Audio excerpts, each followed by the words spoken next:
Good morning students. आज छठी की हम साइंस की वर्कशीट करेंगे। Worksheet number 13। डेट है बेटा आज 13 नवंबर। आज की वर्कशीट में आपको फूल के सभी भागों के बारे में बताया गया है। वर्कशीट शुरू करते हैं। पौधों को जानिए। फूल पौधे का सबसे खूबसूरत और रंगीन भाग है। आप जानते हैं बेटा, आपने भी कई रंग के फूल देखे होंगे, ठीक है। अलग अलग पौधों में अलग अलग रंगों के फूल देखे होंगे। तो फूल जो है वो पौधे का सबसे खूबसूरत भाग होता है, रंगीन भाग होता है। ये कैसे जुड़ा रहता है पौधे से? तने या शाखा से एक छोटे से डंठल की मदद से जुड़ा हुआ रहता है। और इसी डंठल के आधार से अगर हम ऊपर की ओर जाएं तो 4 चक्कर होते हैं फूल में ही। और फूल के भाग कौन से बताए गए हैं? ये भाइदल, देखिए भाइदल, पंखुड़ी, पुंकेसर और स्त्री केसर, ये फूल के भाग हैं। इन्हीं के बारे में हम समझेंगे, ठीक है। फूल की संरचना के बारे में हम पढ़ेंगे। पहला हमें दिया गया है भाइदल। भाइदल हरी पत्ती जैसी संरचना होती है, कली की रक्षा करती है, वह एक फूल का सबसे भारी भाग है।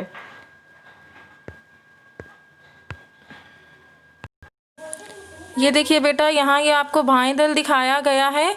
हरे रंग का ये होता है। ये एक छोटा सा डंठल जिसकी मदद से पौधे से जो फूल है तने या शाखा से जुड़ा हुआ रहता है, ठीक है। और यहाँ आपको इसमें पंखुड़ियाँ दिखाई गई हैं। पंखुड़ियाँ जो है पहले कली की रूप में होती हैं, बंद होती हैं, पंखुड़ियाँ कली कहलाती हैं ना। तो बाएं हरे पत्ती जैसी संरचना है।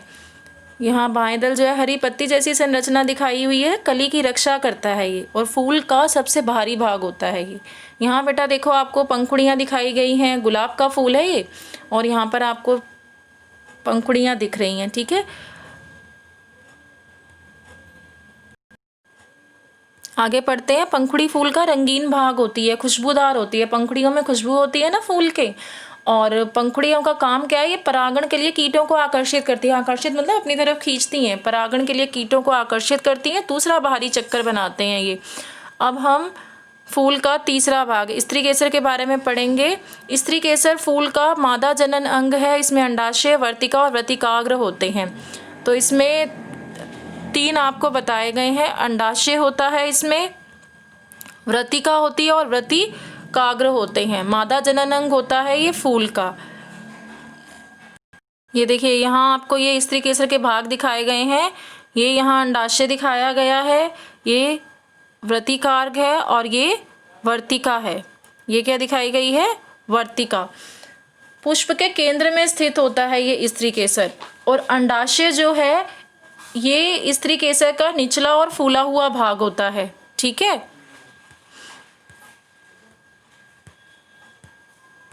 ये देखिए, ये फूल में आपको दिखाया गया है बेटा स्त्री केसर।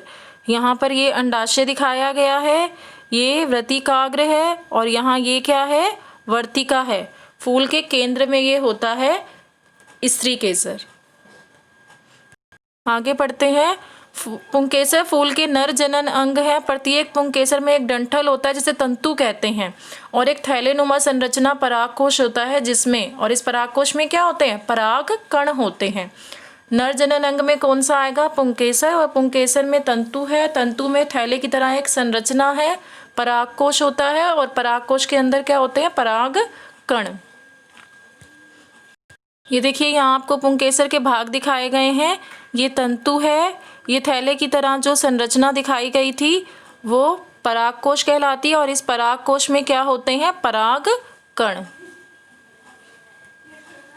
ये फूल के अंदर जो है दिखाया गया है पुंकेसर, ठीक है। ये परागकोश दिखाए गए हैं, ये तंतु है, और इसको हम क्या बोलते हैं? तंतु भी है, इसमें परागकोश भी है। तो ये क्या आपको दिखाया गया है? यहाँ पुंकेसर, ठीक है, फूल के अंदर।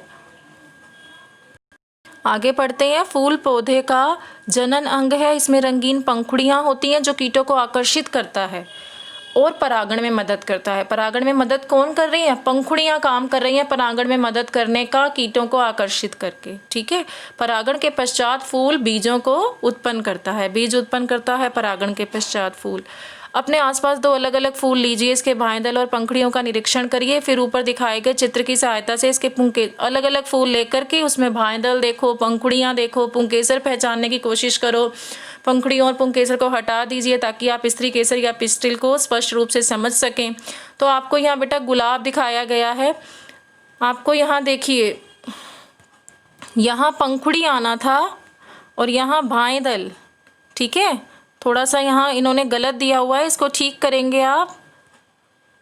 मैंने यहाँ ठीक करके लिख दिया बेटा, आप भी इसी तरीके से लिखेंगे। जो पहला कॉलम है उसमें पंखुड़ी आएगा, दूसरे में भाएँ-दल। जैसे यहाँ गुलाब है, गुलाब की पंखुड़ियाँ बहुत ज़्यादा होती हैं और गुलाबी और लाल रंग की। भाएँ-दल उसमें 5 होते हैं और हरे रंग के।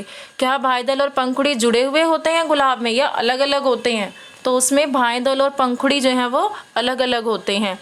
और आपको पुंकेसर दिया गया है, स्वतंत्र है अथवा पंखुड़ी से जुड़े हुए, तो स्वतंत्र होते हैं।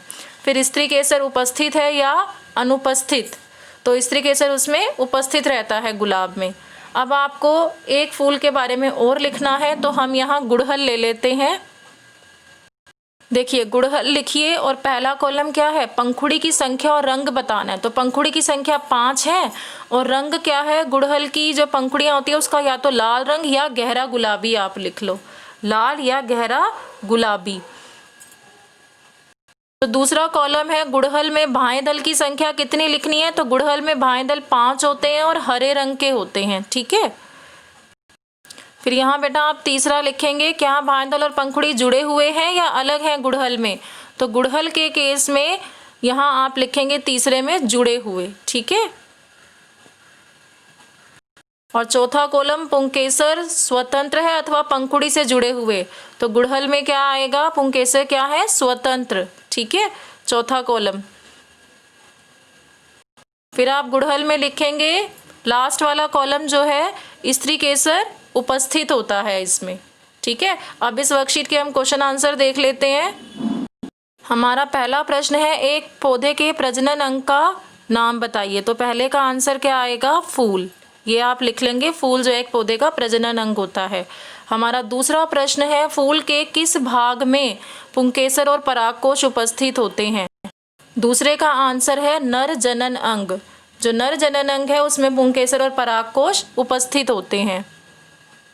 हमारा तीसरा प्रश्न है, पौधे का कौन सा भाग परागण में मदद करता है। तीसरे का आंसर है पंखुड़ियाँ, पंखुड़ियाँ जो है वो परागण में मदद करती हैं, ठीक है, तीसरे का आंसर लिख लो। हमारा चौथा प्रश्न है, एक फूल के नर और मादा प्रजनन अंग का नाम बताइए। ये चौथे का आंसर है पुंकेसर जो है वो नर जनन अंग है, नर जनन अंग का नाम क्या है, पुंकेसर, और स्त्री केसर जो है वो मादा जनन अंग का नाम है, ठीक है।